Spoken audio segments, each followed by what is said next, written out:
We continue now our discussion of the Hisab and the Mizan.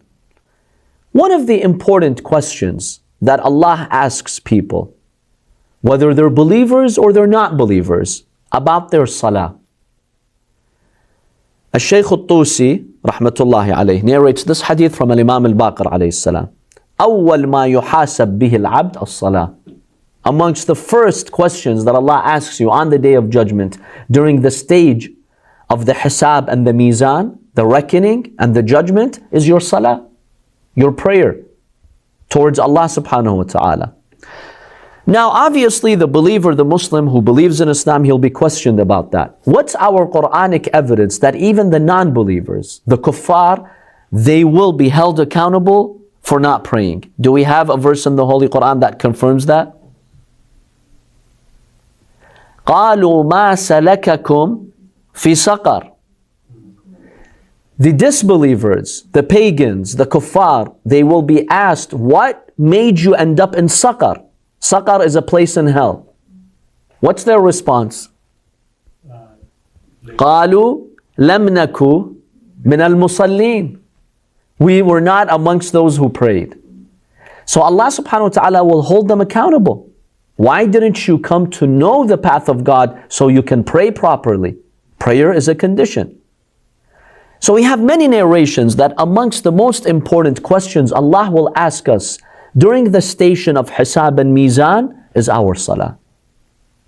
And therefore, the Imam alayhi salam states, فَإِن قُبِلَتْ قُبِلَ مَا سِوَاهَا. If Allah accepts your prayers, He'll accept everything else. If you have shortcomings in other deeds, Allah subhanahu wa ta'ala will allow your salah to do shafa'ah for you, to intercede on your behalf, and to make all other deeds accepted. وَإِن رُدَّتْ رُدَّ مَا سِوَاهَا.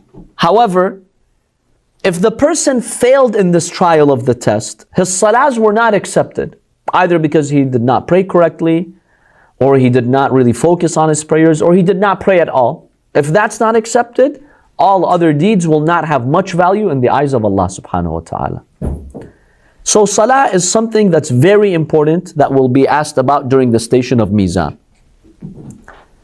Another very important reckoning that we will go through during the Mizan is our debts.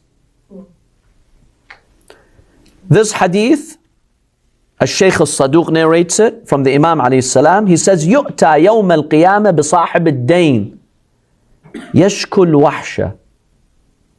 On the Day of Judgment, the one who died with a debt on him, and he was negligent in fulfilling the debt, on the Day of Judgment, he will come in a state of loneliness. فَإِنْ كَانَتْ لَهُ حَسَنَاتٍ. Now if this person who died in debt has good deeds, hasanat, what happens to his good deeds? أُخِذَ مِنْهَا لِصَاحِبِ الدَّيْنِ. Allah will take his good deeds and give it to the person whom he took the loan from the person he's indebted to. وَإِن لَمْ تَكُنْ لَهُ حَسَنَاتٍ. Let's say the person says, I'm bankrupt, I don't have any good deeds. What happens at that point? أُلْقِيَ عَلَيْهِ مِنْ سَيِّئَاتِ صَاحِبِ الدَّيْنِ. Allah will take the sins, not all of the sins, some of the sins of that person who gave him the loan, and he will have to bear the responsibility of those sins. Now you may wonder, why is this issue of dain so important? Why is it such a big sin to deny people the loan that they've given you? You don't pay it back, and you're negligent with it. Why is this so important? Number one, this is a type of theft. When the time comes for the loan, let's say you borrowed money from your friend, and the duration that you put is 1 year. When that term expires, and you can pay him back, but you're negligent, you don't care, that's theft.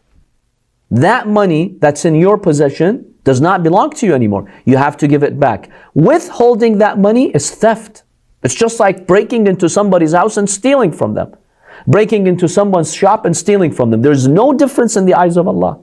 In fact, withholding the debt and not paying it is worse than stealing, because that creditor who gave you the money did ihsan to you. He did goodness to you and you backstabbed him. That's even worse in the eyes of God. It's worse than stealing from someone random. This person has a haqq on you. For 1 year, you used his money. For 5 years, you used his money. And remember, in Islamic law, there's no interest. So he gave you that loan without any benefit. And you withhold it from him when you can't pay it back. And my dear brothers and sisters, I tell you, out of personal experience and the experience of many people whom I know. I don't want to give you an exact figure here. However, based on experience, I can confidently say that 90% of the people that you give them a loan, they don't pay it back. Unless you threaten them, you do something drastic, you take them to court, you mobilize society against them, okay, then they might have to. But if you don't, if you're not on their back, they will not pay it back. Even they could be people who pray Salat al-Layl, I don't know, they go to Hajj, it doesn't matter. Once you give them the money, they feel entitled to it. Khalas, it's mine. And they'll go for years and decades. And I've personally experienced, if you don't go and tell them, they forget. Khalas, until the day of judgment, they forget about that debt. They know they're indebted, but they don't care. This is theft on the day of judgment. It's very, sad. Yes. Shouldn't be the shaitan makes them like Yes, it's a trial. When that money is in your hands, and now you have to pay it back, the shaitan plays with your mind. It's okay. The guy, maybe he has money more than you. Maybe you need it more. So what if you need it more than him? That's his money. Now, I have respect for one kind of people who take loans. They'll call you before the deadline. They tell you, listen, I'm really going through a financial crisis. And it's very difficult for me to pay it now. Will you extend it for me? Yeah. I have respect for those people. And the Holy Quran says, وَإِن كَانَ ذُو عُسْرَةٍ فَنَظِرَةٌ إِلَى مَيْسَرَةٍ. And if the person that you gave a loan to is in difficulty, it's okay. Grant him more time. Allah is commanding us to give them more time. So the person who actually follows up and asks for permission to extend it, I have respect for those people. But the majority of them, they don't even acknowledge it anymore. And some of them try to even avoid seeing you. That's why the interesting English expression says, if you really want to get rid of someone, you don't want to see them anymore, give them a loan. You'll never see them anymore.